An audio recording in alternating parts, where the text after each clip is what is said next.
The security cameras at Meridian Financial captured something extraordinary at 4:17 p.m. A 9-year-old boy with a notebook full of hand-drawn charts walking into the nation's largest bank, claiming he could prove their computers were stealing money from customers using simple piggy bank mathematics. Daniel Kim stood barely 4 feet tall in his navy blue school uniform and worn sneakers, his black hair slightly messy from the October wind, as he clutched a composition notebook covered with colorful stickers and filled with meticulous calculations that would bring down America's most trusted financial institution. His serious brown eyes held the focused determination of someone who had discovered an injustice so profound that staying silent was impossible, even if it meant confronting the most powerful people in the banking industry. Before we get to this wonderful story, please subscribe to the channel and turn on notifications. Now, let's get back to the story. Harrison Blake had built Meridian Financial into America's largest bank through a combination of technological innovation, aggressive expansion, and what the financial press called visionary leadership. At 55, he commanded a trillion-dollar empire from the 47th floor of Meridian Tower in downtown Chicago, his corner office overlooking Lake Michigan, and serving as a symbol of his rise from middle-class origins to the pinnacle of American finance. His silver hair was perfectly styled, his custom Italian suit impeccable, and his reputation for mathematical precision had earned him the nickname the Calculator among Wall Street colleagues who both respected and feared his analytical abilities. "Mr. Blake," came the voice of Security Chief Thomas Rodriguez through the intercom. "We have an unusual situation in the main lobby. A young boy is requesting to speak with you about what he calls mistakes in our computer math." Harrison paused in his review of quarterly earnings reports, his attention caught by the unexpected interruption. Meridian Financial processed over $847 billion in transactions annually using the most sophisticated computer systems in the banking industry, systems that had been audited, tested, and verified by teams of expert mathematicians and federal regulators. "A boy?" Harrison asked, his tone reflecting both curiosity and skepticism.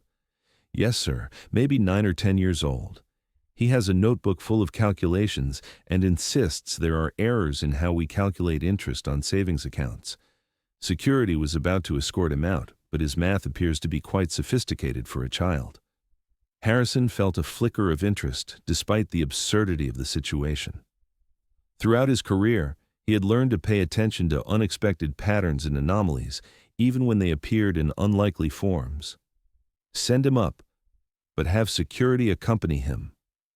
20 minutes later, Daniel Kim sat in Meridian Financial's most secure conference room, his small notebook open on the polished mahogany table, while Harrison and his chief financial officer, Dr. Margaret Foster, studied the boy's handwritten calculations with growing amazement. The pages contained detailed analyses of interest calculations, transaction patterns, and mathematical formulas that demonstrated understanding far beyond elementary school level. "Daniel," Harrison said, keeping his tone gentle despite his skepticism, "where did you learn to do these calculations?" Daniel looked up with the serious expression that often characterizes gifted children discussing their areas of expertise. "My dad taught me about saving money when I got my first allowance. He said I should track every penny so I'd know exactly how much I had and how fast it was growing." Harrison nodded, recognizing the value of early financial education. "And you've been doing this tracking for how long?" 2 years and 4 months, Daniel replied with precision. "I started with a piggy bank, but when I saved enough for a real bank account, my parents helped me open one here at Meridian. That's when I noticed the problems." Dr. Foster leaned forward with professional interest. As Meridian's CFO, she oversaw financial operations that processed millions of transactions daily. "What kind of problems, Daniel?" Daniel flipped to a specific page in his notebook, revealing charts and calculations written in careful pencil. "Your computers are taking tiny amounts of money from customers' accounts. Not enough for people to notice, but when you add it all up across millions of customers, it becomes a lot of money." Harrison felt a chill, despite his determination to remain skeptical. Daniel, that's a very serious accusation. What makes you think our computers are making mistakes? Because I've been checking my account balance every week for 6 months, Daniel explained, pointing to columns of numbers in his notebook. According to my calculations, I should have earned $3.47 more in interest than what shows up in my account. When I checked my mom's account using her permission, she's missing $12.23. My dad's business account is short $47.89. Dr. Foster studied Daniel's calculations, her expression shifting from polite interest to genuine concern. The boy's math was accurate, his methodology sound, and his conclusions troubling. Daniel, how did you figure out these discrepancies? I created a piggy bank computer, Daniel said proudly, pulling a small electronic device from his backpack. It's actually a calculator I programmed to track interest exactly the way banks are supposed to calculate it. When I compare what my piggy bank computer says I should have versus what your real computers show, there's always a difference. Harrison examined the device, recognizing sophisticated programming that would challenge many adult computer users. You built this yourself? Daniel nodded. My uncle teaches computer science at Northwestern University. He helped me learn programming so I could make sure my money calculations were always correct. Dr. Foster was frantically inputting Daniel's figures into her tablet, cross-referencing them with Meridian's account databases. Mr. Blake, his numbers are accurate. The discrepancies he's identified appear to be systematic rather than random. Harrison felt the ground shifting beneath his understanding of his bank's operations. If Daniel was correct, Meridian's computer systems were somehow skimming money from customer accounts in amounts too small for individual detection, but potentially massive in aggregate. Daniel, Harrison said carefully, if what you're suggesting is true, it would mean our computer systems have been programmed incorrectly. That would be a very serious problem affecting millions of customers. Daniel's expression grew more serious. It's not programmed incorrectly. It's programmed exactly the way someone wanted it to work. The money isn't disappearing. It's going somewhere specific. The room fell silent as the implications of Daniel's statement sank in. Dr. Foster looked up from her tablet, her face pale with realization. Mr. Blake, if he's right, we're looking at potential fraud on an unprecedented scale. Harrison's mind raced through the possibilities. Systematic skimming of customer accounts would require access to core banking systems and sophisticated programming knowledge. The number of people with both the technical capability and system access to implement such a scheme was very limited. Daniel, Harrison said, making a decision that would change his life and potentially save his bank. Would you be willing to show us exactly how you discovered these discrepancies? Over the next 2 hours, Daniel guided Harrison and Dr. Foster through his methodology with the patience of a teacher explaining concepts to struggling students. His approach combined basic mathematical principles with sophisticated analytical thinking that revealed patterns in vast datasets. The trick, Daniel explained, is that most people don't check their interest calculations carefully. They trust that banks are honest and computers are perfect. But if you track every transaction and calculate what the results should be, you can spot when things don't match.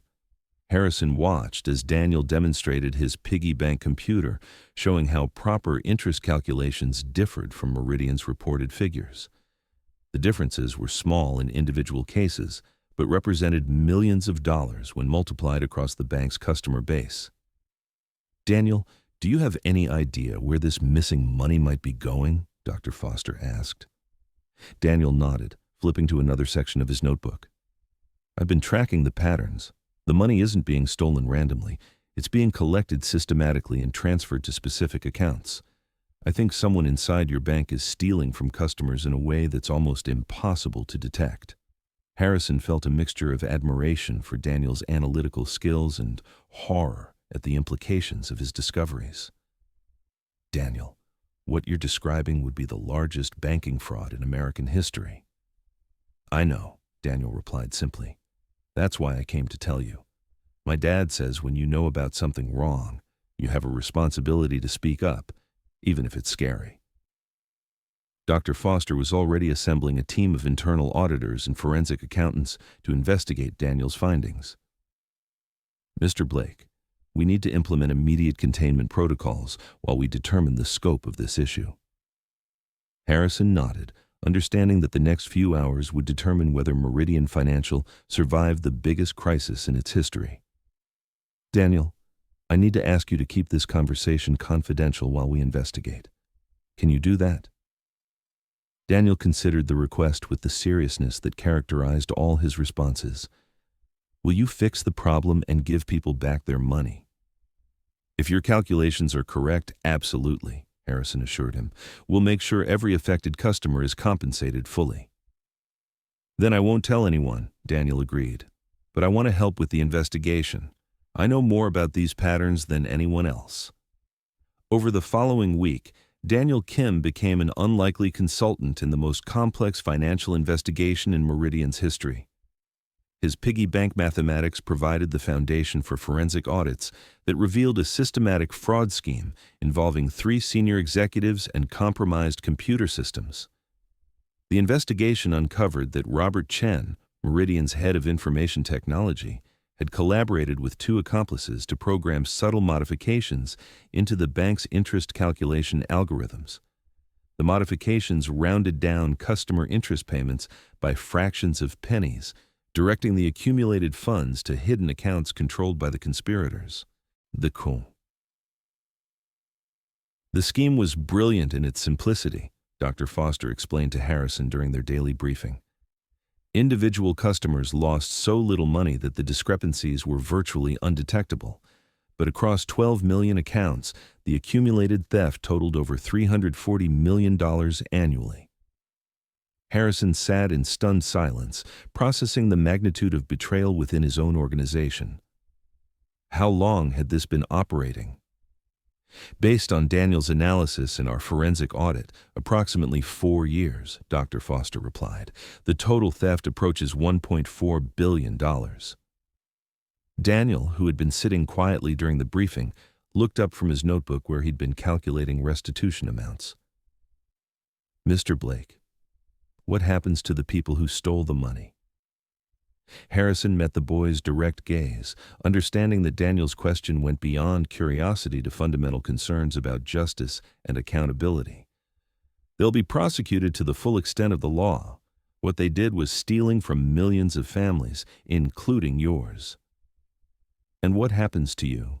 Daniel asked with the uncomfortable perceptiveness that children often display. Harrison paused, recognizing that as CEO, he bore ultimate responsibility for his organization's failures. I'll face whatever consequences are appropriate. The most important thing is making sure customers are protected and this never happens again.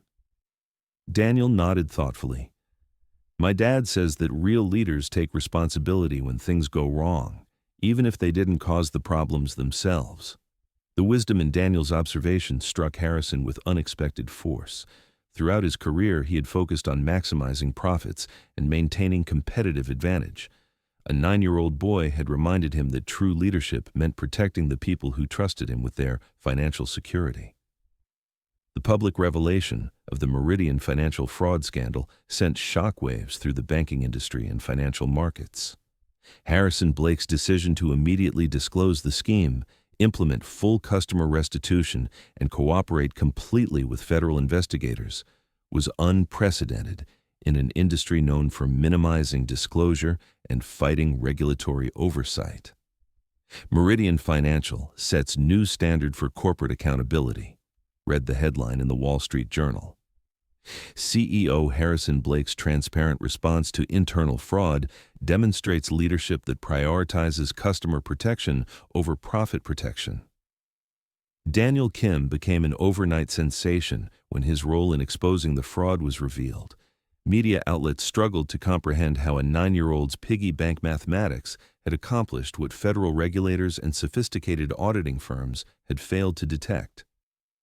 Daniel represents the power of basic mathematical literacy and ethical responsibility, wrote the financial columnist for the Chicago Tribune.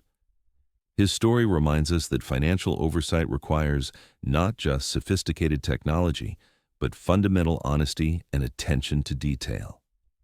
6 months after Daniel first walked into Meridian Financial carrying his notebook, the bank had not only survived the crisis, but emerged as an industry leader in transparency and customer protection.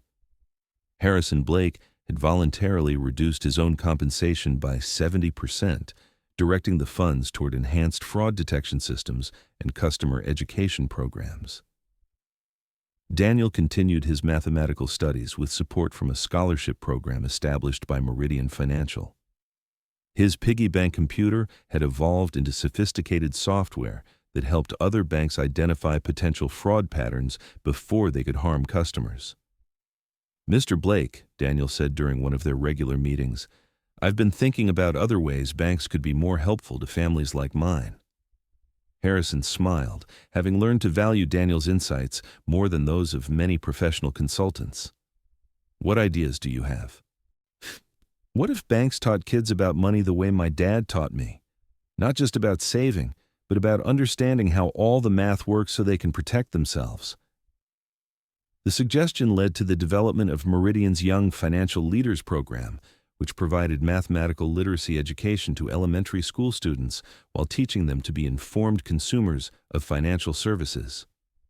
2 years later, Harrison Blake received the banking industry's Ethics in Leadership Award, an honor he accepted on behalf of the 9-year-old boy whose mathematical curiosity had saved millions of customers from ongoing fraud. "Daniel Kim taught me that the most important financial calculations aren't about maximizing profits," Harrison said in his acceptance speech. "They're about ensuring that every customer can trust that their money is safe and their bank is honest." Daniel, now 11 and recognized as one of America's youngest financial mathematics prodigies, continued developing tools to help ordinary families understand and protect their financial interests. His story had inspired a generation of young people to see mathematics not as abstract academic exercise, but as practical tool for promoting justice and protecting vulnerable communities. The security cameras at Meridian Financial had recorded thousands of visitors over the years, but none had been as transformative as the 9-year-old boy who walked in with a notebook and changed an entire industry's understanding of what vigilance really meant. Harrison Blake had built his banking empire by mastering complex financial instruments and sophisticated market strategies. But a child with a piggy bank computer had taught him that the most valuable banking principle was the simplest one. Always do the math correctly, especially when other people are trusting you with their money. The boy who had tracked his allowance with hand-drawn charts had grown into a young mathematician whose innovations were protecting families across America from financial fraud. Daniel Kim had proven that the most powerful weapon against sophisticated crime was often the most basic tool: honest arithmetic applied with unwavering attention to detail and moral courage. Years later, when financial historians studied the scandal that transformed American banking regulation, they would trace its origins to a child's piggy bank and his determination to ensure that every penny was accounted for correctly. Daniel's story became a reminder that financial justice often begins with the simplest question: does the math add up the way it's supposed to? The Meridian Financial fraud case established new standards for banking oversight and customer protection that influenced legislation worldwide. But Daniel Kim's greatest achievement wasn't exposing a billion-dollar crime. It was demonstrating that mathematical literacy, combined with ethical courage, could protect entire communities from exploitation by the most sophisticated criminals in the world. Thank you very much for listening. Please let us know what you think of this story in the comments. Don't forget to like the video and subscribe to the channel. Turn on notifications so you don't miss any other videos.